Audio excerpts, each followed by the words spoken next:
வாங்க,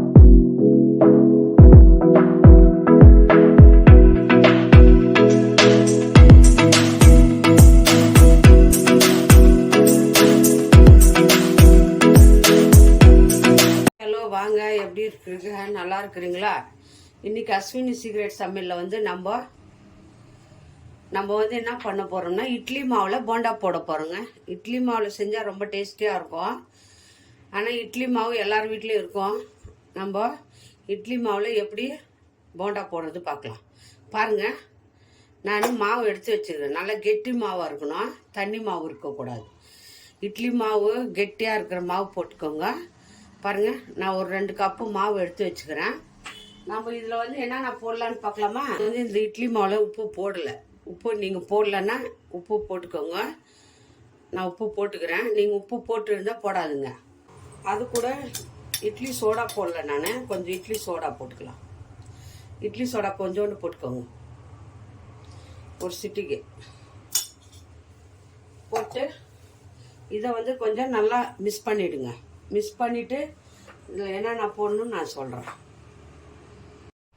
மாவு வந்து கெட்டியாக இருக்குது, அதனால் இப்போ நல்ல மாவு வந்து நம்ம இதை நல்லா கரைச்சிக்கலாம். கெட்டி மாவாக இருக்குது. பழைய மாவாக இருந்தாலும் சரி, புது மாவாக இருந்தாலும் சரி, சூப்பராக வரும் போண்டா. இது கூட கொஞ்சம் பாருங்கள், கொஞ்சம் ரவை போட்டுக்கோங்க. இது கூட ரவை கொஞ்சம் போட்டால் நல்லாயிருக்கும். பாருங்கள், ரவை போட்டு நல்லா மிக்ஸ் பண்ணுங்கள். ரவை, உப்பு, இட்லி சோடா போட்டு நல்லா மிக்ஸ் பண்ணிடுங்க. போண்டா மாவு, அரிசி மாவு இருந்தாலும் ஒரு 2 ஸ்பூன் போட்டுக்கோங்க. மாவு வந்து இந்த பதத்தில் இருக்கணும். இதை நல்லா கலக்கிட்டோம். இப்போ இது கூட என்னென்ன போடணும் பார்க்கலாமா? 2 பச்சை மிளகா வந்து நைஸாக கட் பண்ணி வச்சுக்கிறேன், அது போட்டுக்கோங்க. பச்சை மிளகா, வெங்காயம் நல்லா பொடிசாக நறுக்குனா வெங்காயம், அது கூட கருவேப்பிலை, கொத்தமல்லி எல்லாத்தையும் இதில் போட்டுட்டு நம்ம இதை இந்த கலரு நம்ம இட்லி மாவில் வந்து போண்டா போட்டால் நல்லா கலர் வராது. அதுக்காகவே நம்ம கொஞ்சம் இதில் வந்து இந்த மாவில் வந்து நம்ம இட்லி மாவில் வந்து போண்டா செஞ்சால் கலர் வராது அவ்வளோவா. அதுக்காக நான் கொஞ்சம் ஒரு சிட்டிக்கை மஞ்சத்தூள் மிக்ஸ் பண்ணிக்கிறேன். அது மிக்ஸ் பண்ணிங்கன்னா நல்லா வரும், கலராக இருக்கும் போண்டாவும். பாருங்கள், எல்லாத்தையும் நம்ம கெட்டி பதத்தில் நல்லா மிக்ஸ் பண்ணுறேங்க. இட்லி போண்டா எல்லார் வீட்லையும் இட்லி மாவு இருக்கும். டக்குன்னு எடுத்தோமா இட்லி மாவுலேயும் நம்ம போண்டா போடலாம், நல்லா இருக்கும். நம்ம ரவை போட்டுக்கிறோம். ஒரு 5 நிமிஷம் வந்து ரவை வந்து ஊறணும். ஊறின பிறகு நம்ம இதை போண்டாவாக போட்டுக்கணும். அவ்வளோதான். தண்ணி ஊற்றக்கூடாது. இட்லி மாவில் இருக்கிற தண்ணி தான். தண்ணி ஒரு ட்ராப்ஸ் கூட ஊற்றாதுங்க. இட்லி மாவுலேயே இருக்கும் இல்லையா தண்ணி, அதிலே போட்டு பிசைஞ்சுக்கணும். அவ்வளோதாங்க. ஒரு 5 நிமிஷம் நம்ம இதை மூடி வச்சிடணும். மூடி வச்சு நம்ம போண்டா போட்டுக்கலாம். பாருங்கள் பாருங்கள், இந்த மாதிரி விழணும். கொஞ்ச நேரம் ஊறட்டும், மூடி வச்சுருங்க. பாருங்கள், எண்ணெய் சூடாயிடுச்சு. பாருங்கள், மாவு இந்த மாதிரி பிசைஞ்சுக்கோங்க. இந்த மாதிரி மாவு பிசைஞ்சுக்கணும். அப்போ தான் போண்டா போடுறதுக்கு நல்லாயிருக்கும். இட்லி மாவில் சுட்ட மாதிரியே இருக்காது, நல்லாயிருக்கும் டேஸ்டியாக. இப்படி பிச்சு போட்டுக்கோங்க. அப்படியே கொஞ்ச நேரம் வேகட்டும். திருப்பி போடாதுங்க, ஒரு நிமிஷம் விட்டு பாருங்கள். அப்படியே லைட்டாக திருப்பி போடுங்க. பாருங்கள், சூப்பராக வருது பாருங்கள் இட்லி மாவு போண்டா.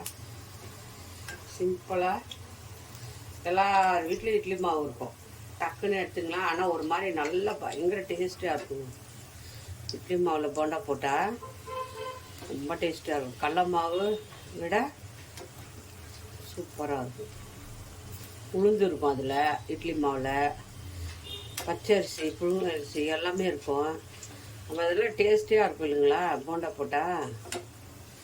இது வெந்து வரும். நல்லா கொஞ்சம் மீடியமாக வச்சு வேக வைங்க, ஹையில் வைக்காதுங்க.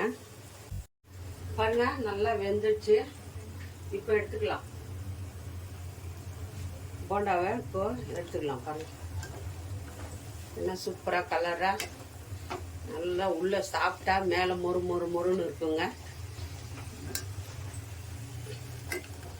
ரவை வந்து 2 ஸ்பூன் போட்டுக்கோங்க. அப்போ தான் நல்லா வந்து இட்லி மாவு நல்லா இந்த மாதிரி வரும் போண்டா.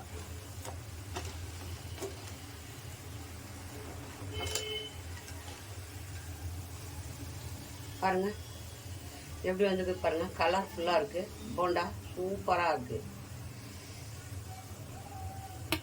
ஒரு தட்டில் போட்டுக்கோங்க. எண்ணெய் கூட இழுக்காதுங்க இது. இருக்கிற மாவெல்லாம் போட்டுட்டு காட்டுறேன் பாருங்க. எல்லா போண்டா சுட்டாச்சு பாருங்க. 2 கப்பு மாவுக்கு இவ்வளோ போண்டா வந்துடுது. கடையில் வாங்கினா எவ்வளோ ஆகுதுங்க. வீட்டில் சாயங்கால டைமில் சூப்பராக இந்த போண்டா செஞ்சு குழந்தைங்களுக்கு கொடுக்கலாம். பாருங்கள் எப்படி வந்துருக்குது பார்க்கலாமா?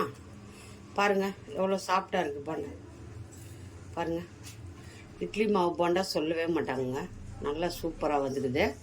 வீட்டில் ட்ரை பண்ணுங்கள், நல்லாயிருக்கும். போண்டா செஞ்சு கொடுங்க குழந்தைங்களுக்கு. யார் யாருக்கு இந்த இட்லி மாவு போண்டா பிடிக்குமோ லைக் பண்ணுங்கள், ஷேர் பண்ணுங்கள், கமெண்ட் பண்ணுங்கள். மறக்காத அஸ்வினி சீக்ரெட் சமையலை சர்ப்ரைஸ் பண்ணுங்கள். இன்னொரு டிஷ்ஷில் பார்ப்போம்.